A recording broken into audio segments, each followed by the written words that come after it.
देख रहे हैं एक न्यूज 24 और मैं हूं स्वाति आपके साथ। लोकसभा चुनाव के दौरान सबसे ज्यादा 3 मुद्दे पर चर्चा हुई। सबसे ज्यादा विपक्ष ने आरोप लगाया 3 मुद्दों को लेकर बीजेपी पर, और वो मुद्दा था लोकतंत्र, संविधान और आरक्षण।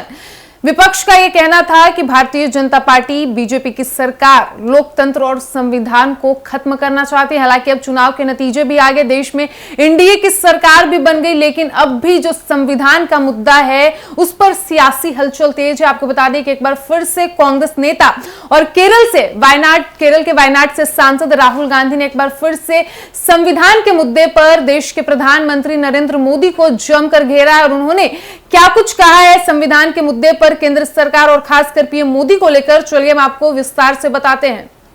कांग्रेस नेता और केरल की वायनाड लोकसभा सीट से सांसद राहुल गांधी ने प्रधानमंत्री नरेंद्र मोदी पर तंज कसते हुए कहा है कि अब वो वैसे नहीं रह गए हैं जैसा कि चुनाव से पहले थे। उन्होंने बीते बुधवार को कहा कि देश के लोगों ने लोकसभा चुनाव में भाजपा को यह सिखा दिया है कि वो भारत के संविधान को छू नहीं सकती है। यही कारण है कि प्रधानमंत्री मोदी भी अब चुनाव से पहले की तुलना में पूरी तरह से अलग नजर आ रहे हैं।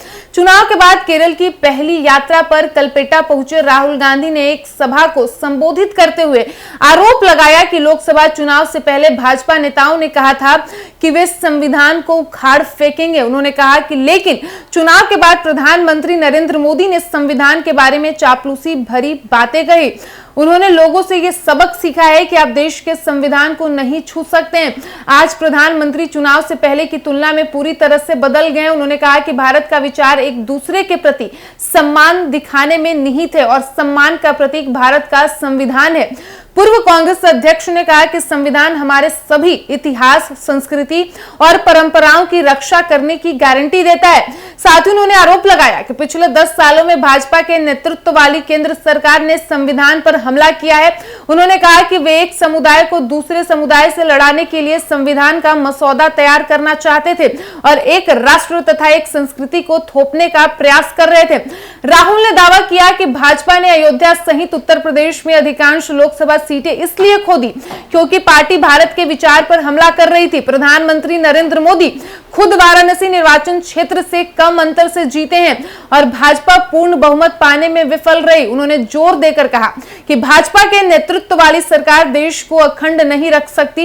इंडिया समूह और कांग्रेस पार्टी भाजपा और प्रधानमंत्री मोदी के गलत विचारों को नष्ट करने के लिए लड़ेगी। उन्होंने कहा कि हम एक मजबूत और जीवंत विपक्ष के रूप में भाजपा के खिलाफ लड़ेंगे। हम आने वाले दिनों में केंद्र सरकार पर दबाव बनाएंगे। तो जैसा कि आपने सुना, संविधान के मुद्दे पर कांग्रेस नेता और केरल के वायनाड लोकसभा सीट से सांसद राहुल गांधी ने एक बार फिर से देश के प्रधानमंत्री नरेंद्र मोदी को घेरा और उन्होंने कहा कि लोकसभा चुनाव से पहले और अब में मोदी के जो बयान है उसमें काफी अंतर हो गया है। पीएम ने पहले जहां चुनाव से पहले वो संविधान को उखाड़कर फेंकने की बात करते थे, वही नरेंद्र मोदी अब जब लोकसभा का नतीजा आया, जनता ने उन्हें सबक सिखाया कि आप भारत के संविधान को नहीं छू सकते हैं, तो अब वही नरेंद्र मोदी के जो बयान है वो चापलूसी भरे हैं। साथ ही कांग्रेस नेता ने पीएम मोदी पर यह भी आरोप लगाया है, उन्होंने बीजेपी को भी लपेटा है। उनका यह कहना है कि बीजेपी वाले जो केंद्र सरकार है वो एक राष्ट्र और एक धर्म को थोपना चाहती थी लोगों पर, लेकिन देश की जनता ने उन्हें सबक सिखाया है कि आप संविधान को खत्म नहीं कर सकते। और यही वजह है कि भाजपा को इस बार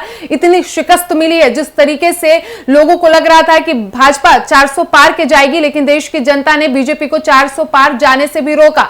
फिलहाल इस वक्त की खबर में इतना ही, और ऐसे ही तमाम खबरों के लिए बने रहिए हमारे साथ। वीडियो पसंद आया हो तो वीडियो को लाइक करें, शेयर करें, साथ ही हमारे यूट्यूब चैनल एक न्यूज 24 को सब्सक्राइब कर ले। यदि आप हमें फेसबुक पर देख पा रहे हैं तो हमारे फेसबुक पेज को भी फॉलो करें। धन्यवाद।